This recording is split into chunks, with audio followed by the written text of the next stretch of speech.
চট্টগ্রামে এখনো কমেনি ডেঙ্গুর ভয়াবহতা। প্রতিদিনই বাড়ছে আক্রান্তের সংখ্যা। বৃষ্টির কারণে ডেঙ্গুর প্রাদুর্ভাব বলে জানান স্বাস্থ্য অধিদপ্তরের কর্মকর্তারা। তবে জেলায় হামের প্রাদুর্ভাব কমেছে বলে দাবি সিভিল সার্জনের।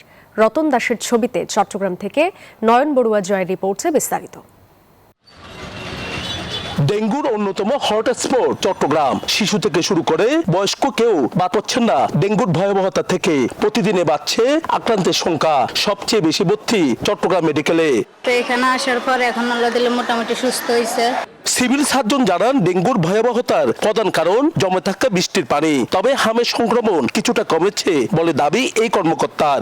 নিজস্ব বাড়ির আশেপাশে প্রত্যেকের অফিস আদালত বাসা বাড়ি আত্মীয় স্বজন বন্ধু বান্ধব যারা আছে সবাই যদি আমরা যদি ব্যাপকভাবে সবাই যদি আমরা পরিষ্কার ঝাঁপিয়ে পড়ি তাহলে আমাদের ইনশাআল্লাহ আমরা ডেঙ্গুকে আমরা শক্ত মোকাবিলা করতে পারবো।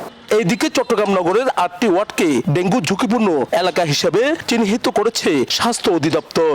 আমাদের যে ঝুঁকিপূর্ণ এলাকা 8টি সিটি কর্পোরেশন এলাকার 8টি ওয়ার্ড, সেই জায়গাগুলিতে কিন্তু ব্যাপকভাবে মশার যে ওষুধ, মশা বিরোধী যে ওষুধ সেগুলো কিন্তু ছেটানো হয়েছে। পাশাপাশি পুরা চট্টগ্রাম সিটি কর্পোরেশন এলাকায় কিন্তু এই মশানাশক ওষুধ কিন্তু ছেটানো হচ্ছে। চট্টগ্রামে 24 ঘন্টা ডেঙ্গু সংক্রমিত হয়েছেন 119 জনের মতো। ডেঙ্গুতে এই পর্যন্ত মৃত্যু হয়েছে 3 জনের।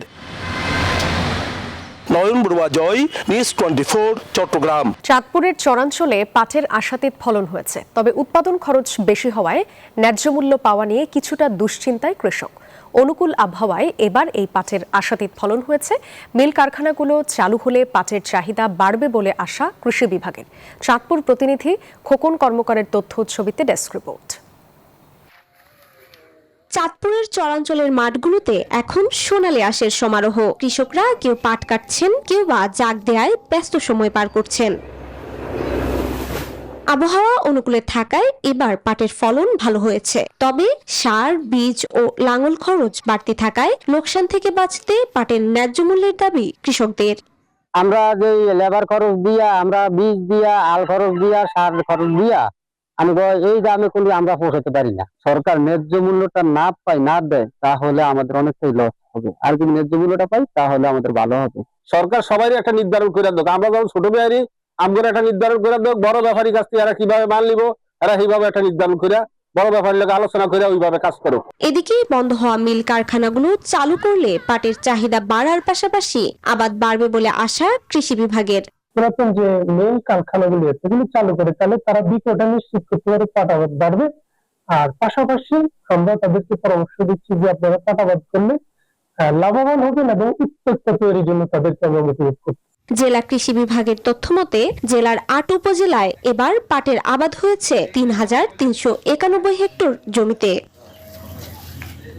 Desk report, news 24। দীর্ঘদিন পড়ে থাকা রানওয়ে পুনরায় সচল, যাত্রীদের নিরাপত্তা নিশ্চিত করা এবং প্রয়োজনীয় অবকাঠামো উন্নয়ন এসব কাজ সম্পন্ন হলেই চালু হতে পারে কুমিল্লা বিমানবন্দর। তবে কবে বিমানবন্দর চালু হবে এমন প্রশ্ন কুমিল্লাবাসীর। এ বিষয়ে আরও জানাতে কুমিল্লা থেকে যুক্ত হচ্ছেন সহকর্মী HM মহিউদ্দিন। মহিউদ্দিন, কি অবস্থায় আছে কুমিল্লা বিমানবন্দরের রানওয়ে এখন, জানাবেন বিস্তারিত।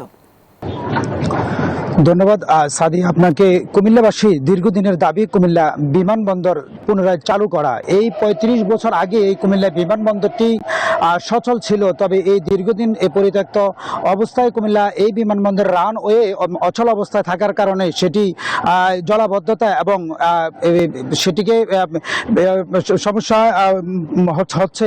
কুমিল্লা এই বিমানবন্দরে আমি যদি একটু দেখাই, কুমিল্লা বিমানবন্দর যে রানওয়ে সেটি জলাবদ্ধতার সৃষ্টি হয়ে সেটি একদম নষ্ট হয়ে গেছে এবং পাশাপাশি যে পরিত্যক্ত যে জায়গাগুলো আছে সেগুলোর মধ্যে গরুর জন্য ঘাস চাষ করা হয়েছে। পাশাপাশি এই কুমিল্লা বিমানবন্দরের যে সিগন্যাল আছে সেই সিগন্যালটি সচল আছে এবং এটা থেকে লক্ষ লক্ষ টাকা ইনকাম হচ্ছে। কুমিল্লাবাসী দীর্ঘদিনের এই স্বপ্ন কুমিল্লা বিমানবন্দর কবে চালু হবে এবং প্রবাসী যে রেমিটেন্স যোদ্ধারা রয়েছে তারা কবে এই কুমিল্লার আকাশপথে নামবে এবং উঠানামা করবে, এমনটাই তাদের স্বপ্ন রয়েছে।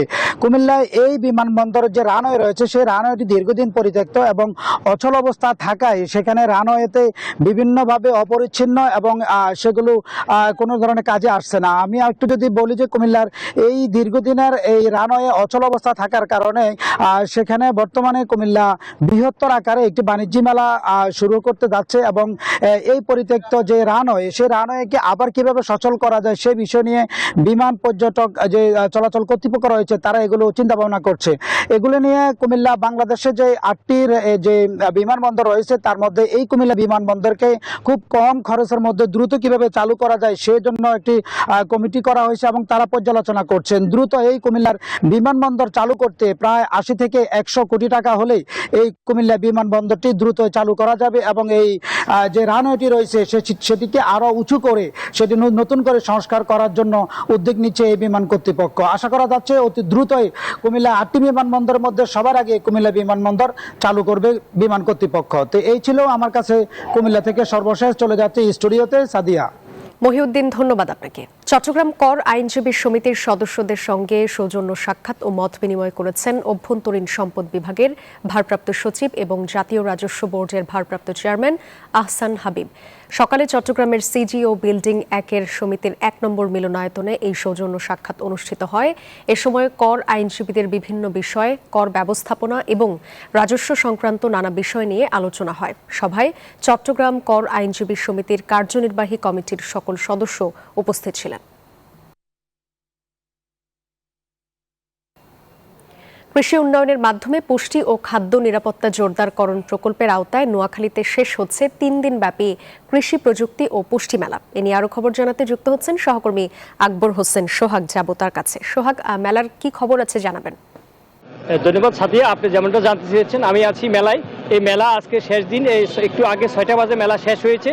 প্রায় অধিকাংশ স্টলগুলা মেলা শেষ হওয়ার সাথে সাথে তারা গুটিয়ে নিয়েছে। আমি আছি যেখানে এটি নার্সারি এবং কিছু নার্সারি আছে এখন পর্যন্ত তারা শেষ পর্যায়ে আছে। তারা আসলে মেলা একটু পরে তারা পূর্ণাঙ্গভাবে মেলা শেষ করে নিয়ে যাবেন এবং তারা মেলা 3 দিনব্যাপী মেলাতে অনেক সমাগম ছিল। অনেক বিভিন্ন দেশীয় বিভিন্ন ফল, মূল এবং গাছের চারা সহ আসলে বিভিন্ন জাতের আসলে এখানে দেশীয় পণ্য এখানে সরবরাহ হয়েছে। আসলে উৎসবমুখর পরিবেশ ছিল গত 3 দিন।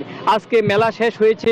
আসলে মেলায় এই মেলায় জাতীয় মেলা যদি আগামীতে হয় তাহলে উৎসাহিত হবে এখানকার জনগণ। তো এই ছিল আমার কাছে নোয়াখালীতে সবচেয়ে কৃষি স্টুডিওতে সাদিয়া।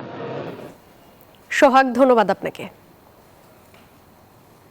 এই ছিল নিউজ 24 চট্টগ্রাম প্রতিদিনের সংবাদে। ধন্যবাদ সবাইকে।